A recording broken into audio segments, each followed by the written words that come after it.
நம்ம டாக்டர்கிட்ட போனாலே நாக்க நீட்டுங்க அப்படின்னு தான் முதல்ல சொல்லுவாங்க.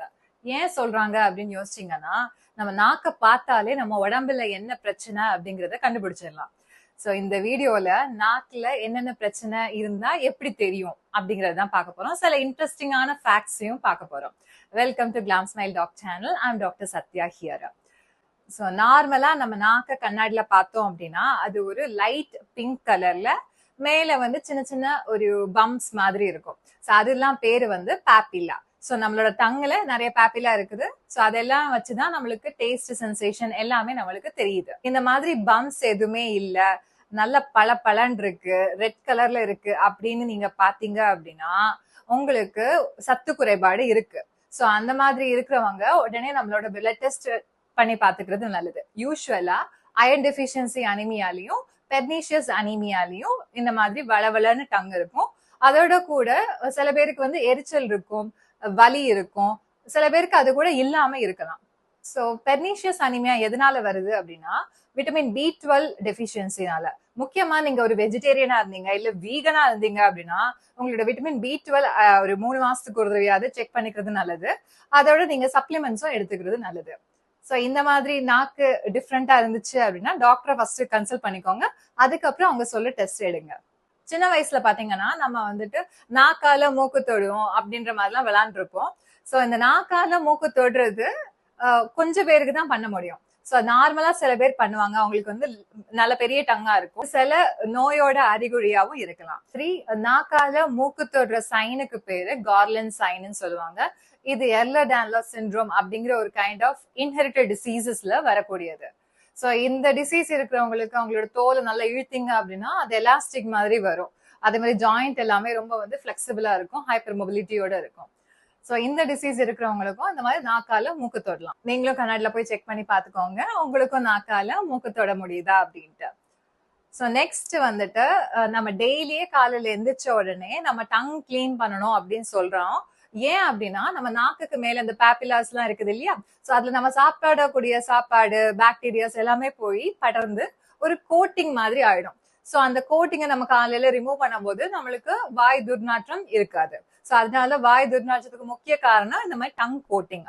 சோ டங் கோட்டிங் அப்படின்னு பாத்தீங்க அப்படின்னா நல்லா நாக்குல வந்து வெள்ளை தயிர் மாதிரி இருக்கு அப்படி, ஆனா வந்து அதை ரிமூவ் பண்ணா வருது, அதுக்கு கீழே வந்து ரெட் கலர்ல டங் இருக்கு அப்படின்னு பாத்தீங்க அப்படின்னா அது வந்து உங்களுக்கு பூஞ்சல் கேண்டிடியாசிஸ்ன்னு சொல்லக்கூடிய ஒரு வகையான பூஞ்சு தொற்றா இருக்கலாம். உங்களுக்கு சக்கரை நோய் இருக்குது இல்ல ஏதாவது ஒரு ஸ்டீராய்ட்ஸ் அதாவது இம்யூன் சப்ரஸ் ஆகக்கூடிய மருந்து சாப்பிட்டுட்டு இருக்கீங்க அப்படின்னா உங்களுக்கு இது ரொம்ப காமனா வரக்கூடியது.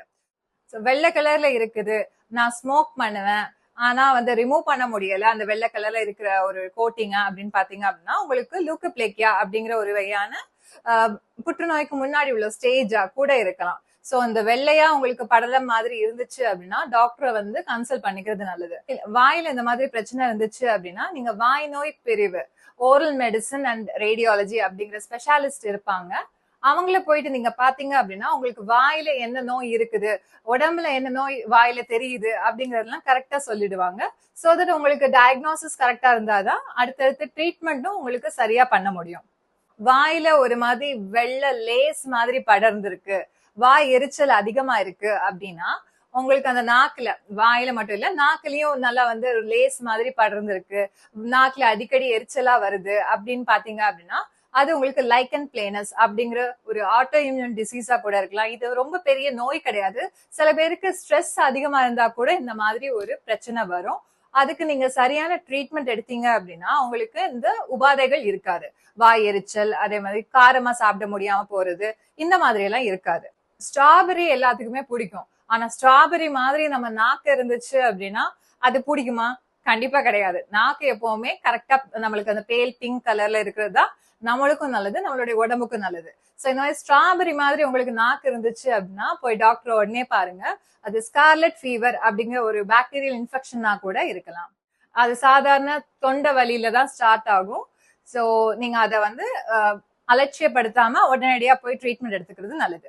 இன்னொன்னு என்னன்னா ஜியாகிரபிக் டங்குன்னு சொல்லக்கூடியது. நாக்குல வந்து ஃபர்ஸ்ட் ஒரு இடத்துல ஒரு புண்ணு, ஐ மீன் புண்ணு மாதிரின்னு சொல்ல முடியாது, ஒரு இடத்துல ரெட் ரெட் பேச்சஸ் மாதிரி வருது. அந்த இடத்துல மட்டும் அந்த பேப்பிலான்னு சொல்லக்கூடிய அந்த பம்ப்ஸ் எல்லாம் இல்லாம போகுது. பட் அதுவே ஆட்டோமேட்டிக்கா ஹீல் ஆயிடும். அதுக்கப்புறம் வேற இடத்துல வரும். பட் நாக்குல சில பேருக்கு அது எரிச்சலோட இருக்கும், சில பேருக்கு அந்த எரிச்சல் கூட இல்லாம இருக்கும். சோ இது பயப்படுறதுக்கு ஒண்ணும் கிடையாது. இது ஜியோகிராபிக் டங்குன்னு சொல்லுவாங்க. இதுவுமே இம்யூன் சிஸ்டம் வீக்கா இருக்கிறவங்களுக்கு ரொம்ப அதிகமா வரும். சோ நோய் எதிர்ப்பு சக்தி குறைவா இருக்கிறவங்களுக்கு அதிகமா வரும். பட் இது பயப்படுறதுக்கு ஒரு பிரச்சனை கிடையாது. இதுக்கு நீங்க சிம்டமேட்டிக் ட்ரீட்மெண்ட், அதாவது டாக்டர்கிட்ட போனீங்க அப்படின்னா உங்களுக்கு ஏதாவது அதுல எரிச்சல் இருந்துச்சு அப்படின்னா இல்லாம இருக்கிறதுக்கு என்ன பண்ணலாம் அப்படிங்கறத சொல்லுவாங்க. இன்னொன்னு, நம்மளுக்கு நைட்டு தூங்கும் போது திடீர்னு முழிப்பு வரும். அதாவது நம்மளுக்கு எவ்வளவு தூங்கினாலுமே காலையில சோர்வா இருக்கும், அதே மாதிரி எவ்வளோ டயர்டா இருக்கும். இந்த மாதிரி உள்ள சிம்டம்ஸ் எல்லாம் இருந்துச்சு அப்படின்னா ஸ்லீப் ஆப்னியா. நான் ஆல்ரெடி இது தனியா ஒரு வீடியோலயே வந்து எக்ஸ்பிளைன் பண்ணிருக்கேன், மூச்சு திணறல் நைட் எப்படி ஏற்படும் அப்படின்ட்டு. சோ அதுக்கு ஒரு முக்கியமான ரீசன் வந்து நம்ம நாக்கு. ஓகேவா?